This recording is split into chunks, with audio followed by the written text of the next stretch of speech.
Queridos amigos, voltamos.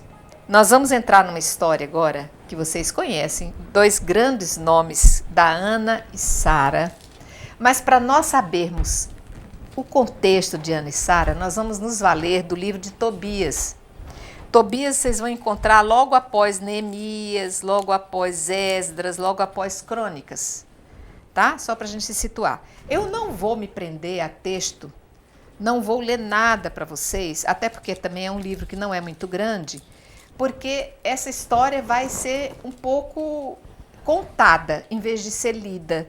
Porque o contexto, embora seja um livro pequeno, a gente precisa entender um pouquinho o contexto histórico, como é que esses personagens vão surgir, quem é Tobias, de um modo geral.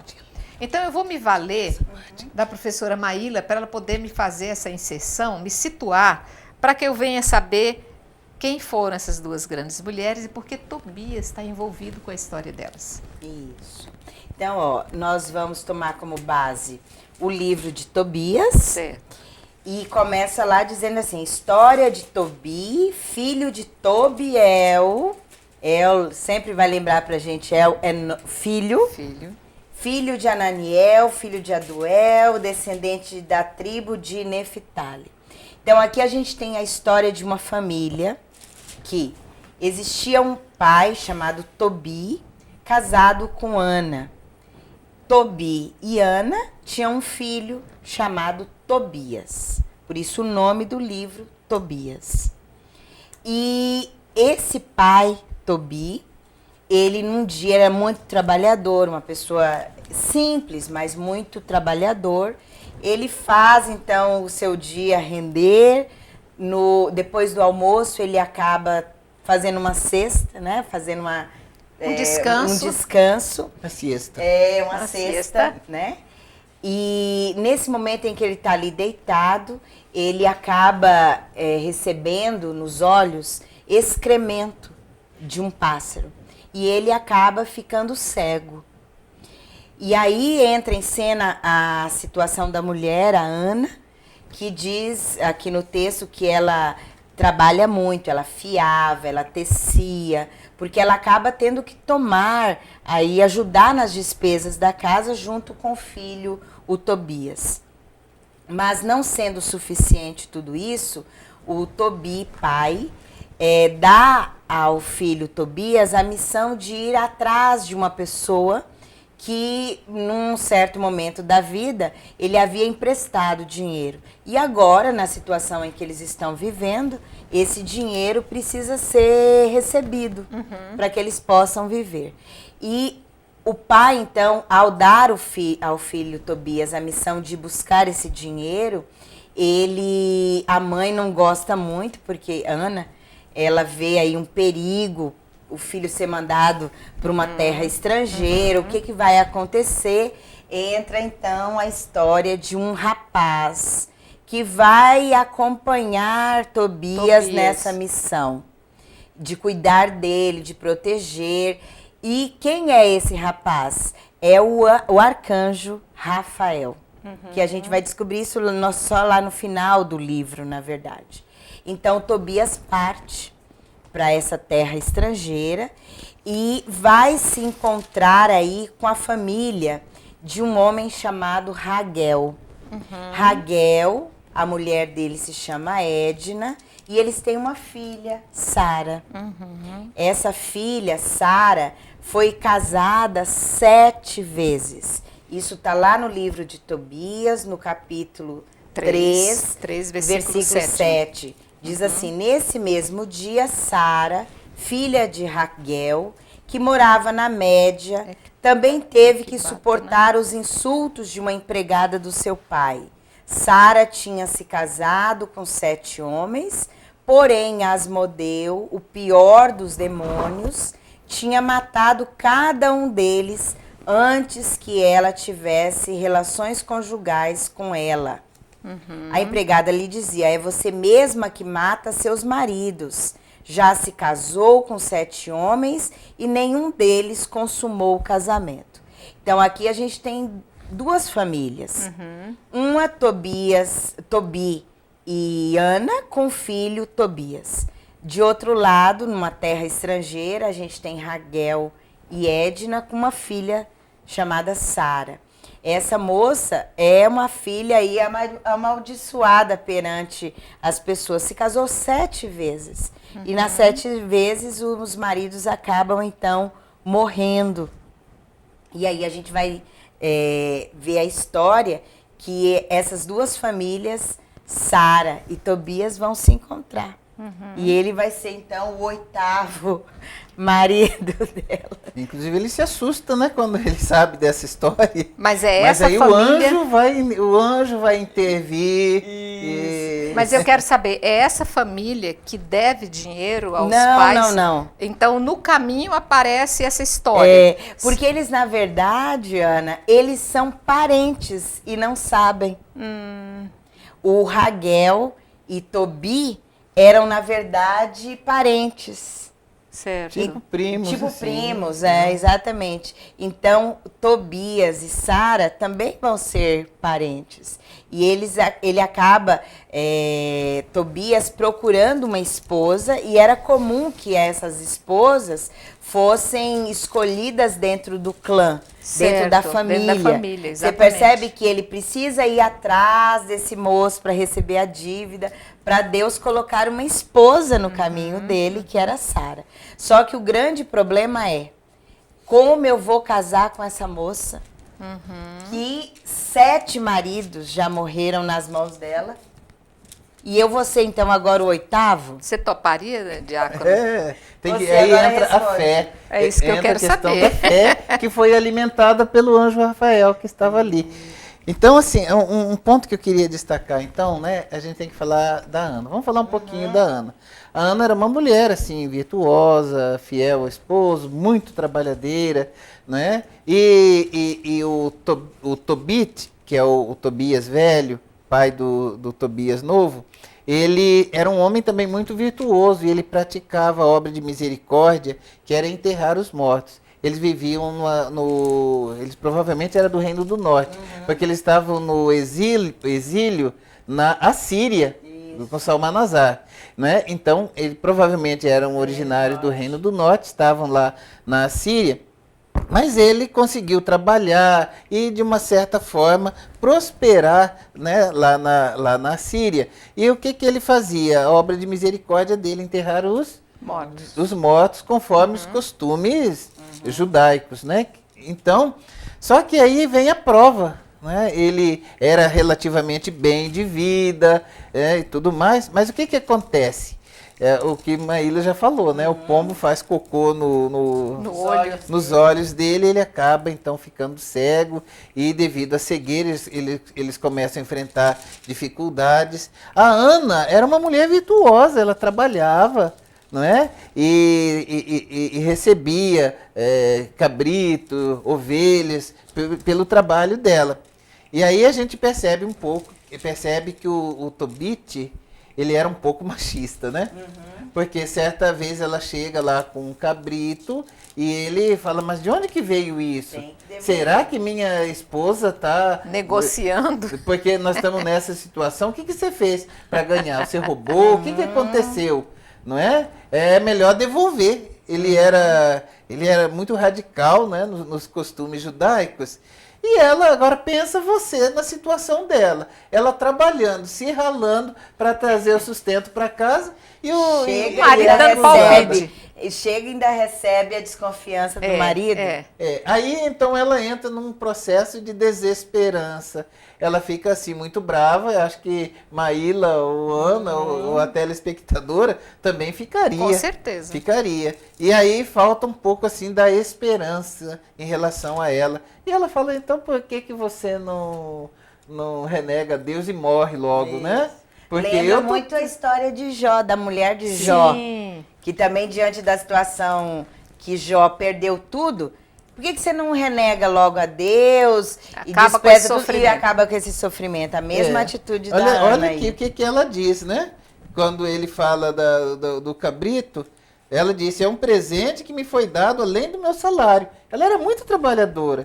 Então ela se revoltou com a fala do Tobit, né? E aí ela disse, é um presente Aí ele diz, não acreditei nela e ordenei que devolvesse a seus donos, envergonhando-me por causa dela. Então ela replicou, onde estão tuas esmolas?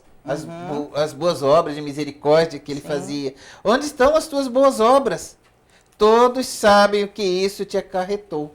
E aí isso doeu muito também no coração do Tobias. Foi quando ele fez uma oração muito profunda e se humilhou diante de Deus. E aí o espaço que é pouco para a gente reproduzir a oração.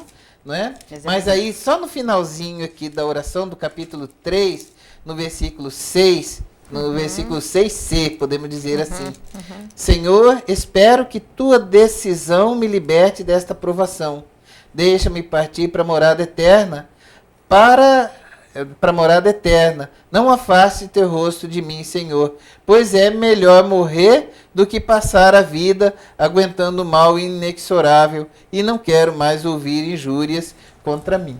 Então ele levou a Deus uma oração muito profunda. Então esse livro nos conta a história dessas mulheres, que eram mulheres virtuosas, e ela falou isso no momento que ela foi ofendida pelo Tobias, que também estava passando por um sofrimento grande e acabou desconfiando, ele cego. E ela chega lá com o cabrito, né?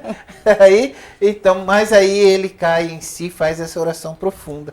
Do outro lado, nós temos também a história da Sara, que sofre essa maldição, né, de ter 7 maridos, depois é humilhada pela própria escrava dela, ela é humilhada, né? Será que não é você que mata? Você daí é uma grande pecadora, porque imagina, 7 maridos e você mata todos eles, né?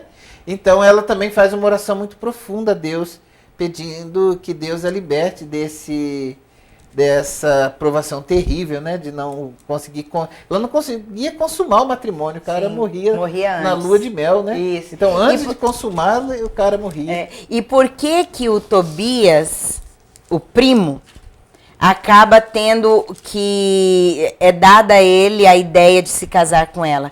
Por causa da lei do resgate. Sim, aquilo que a gente já viu. A lei do resgate. Ele, como parente mais próximo, ela não poderia ficar sem a descendência. Então, ele que estava ali na casa dela, sendo primo, pertencendo à família, é então dada a ele a missão de casar-se então com Sara. E claro que a princípio ele fica bastante temeroso por tudo que já tinha acontecido, essa influência aí do demônio, né, chamado aí de Asmodeu. Mas o anjo Rafael, que é um rapaz aqui, é personificado pela figura de um rapaz, ele convence então Tobias a se casar com Sara. Ele assume então essa missão, ele se casa. E é bonito porque nesse livro vai falar da questão do matrimônio mesmo, nesse sentido de consumar, de entrega a Deus da presença da vida de um homem e de uma mulher. Só que a santificação do matrimônio. Só que antes deles consumarem o matrimônio, eles ficam em oração. Eles rezam, né? Passam aí um grande tempo do que seria aí as núpcias deles, rezando. Mostrando, então, que eles santificam essa união. E que Deus agora faça valer, Exatamente. É o contrário da maldição trazida por Asmodeu, por esse demônio, eles veem o caminho da bênção. Da bendição. Da bendição. Entregar realmente o matrimônio deles aí a Deus. E aí, sim. E aí é que destacar então o poder da oração. Porque Tobias, ele fez aquela oração profunda, né? Ele se abriu, se derramou diante de Deus. Do outro lado, Sara também faz essa oração profunda. Porque quando morreu o sétimo, não é? Ela foi insultada por uma escrava. Ela foi pedir alguma coisa para a escrava. E a escrava falou, você mata seu marido e tudo mais. E ela queria se matar.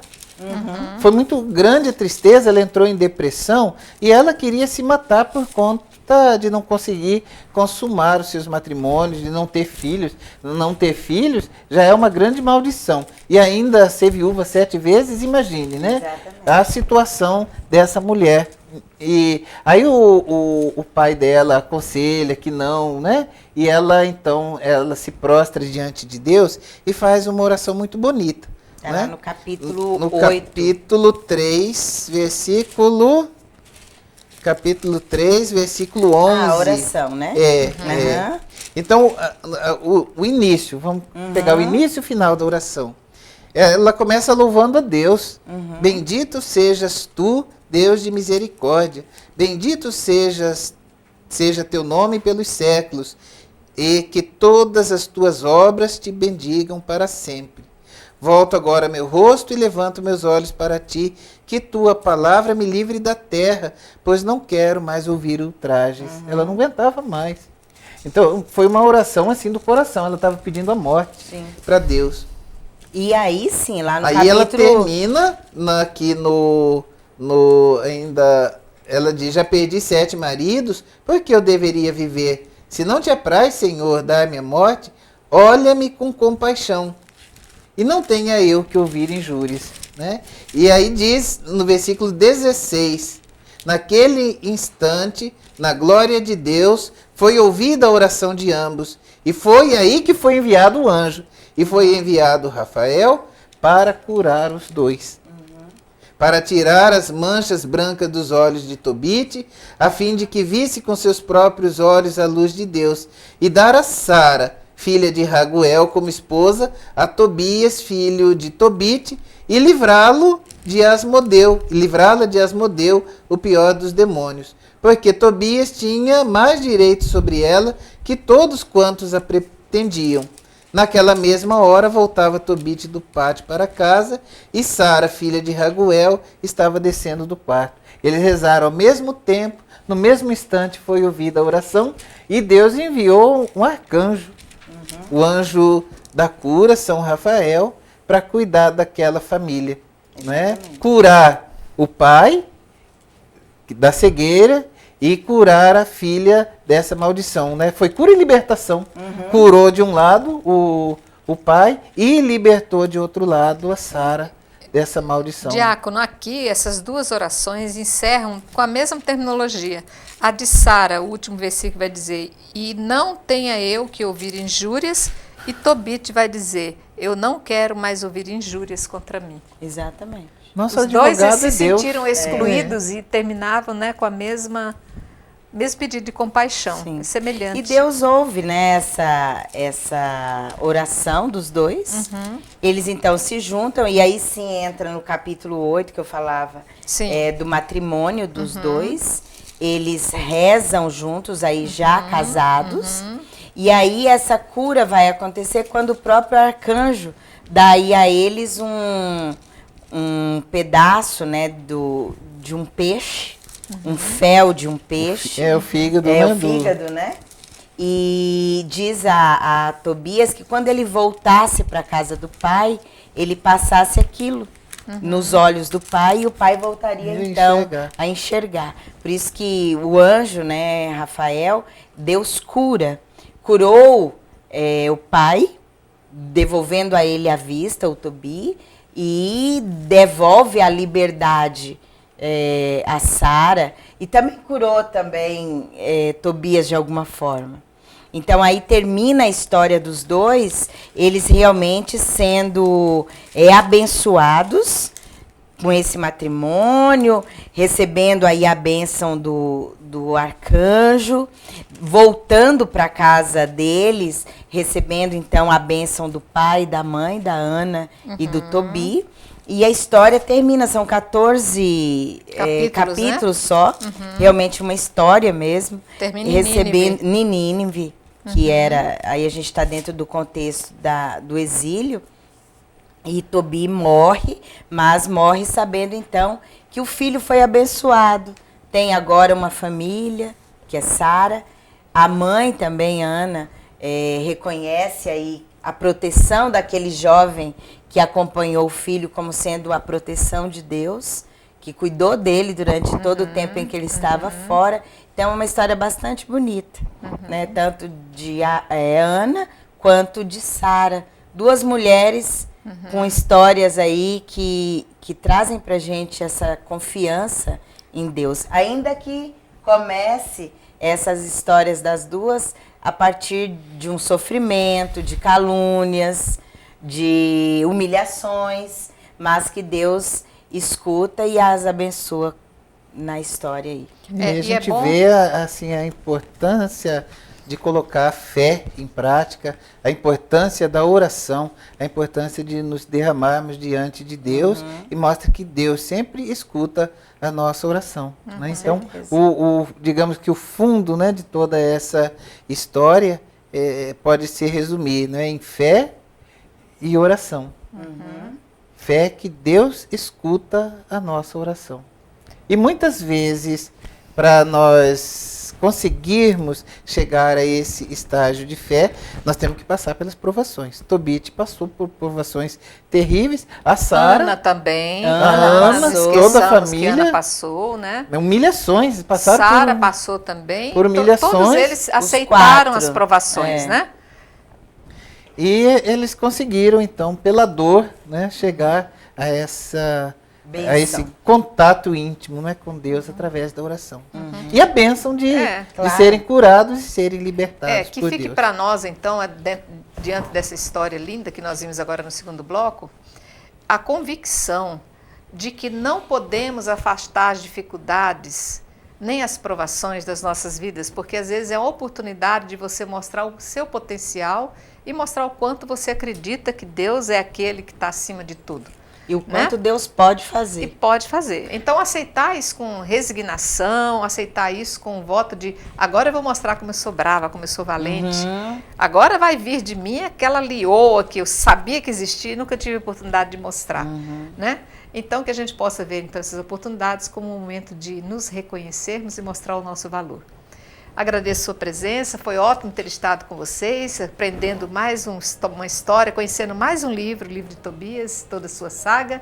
E convido você a estar conosco, com todos os nossos mestres, agradecendo a presença dos nossos que estiveram conosco, nos conduzindo. Obrigado, Diácono José Carlos, professora Maíla, mais uma vez agradecida. E a todos vocês que conosco acompanharam essa história. Até o próximo programa, fiquem com Deus. Que bom.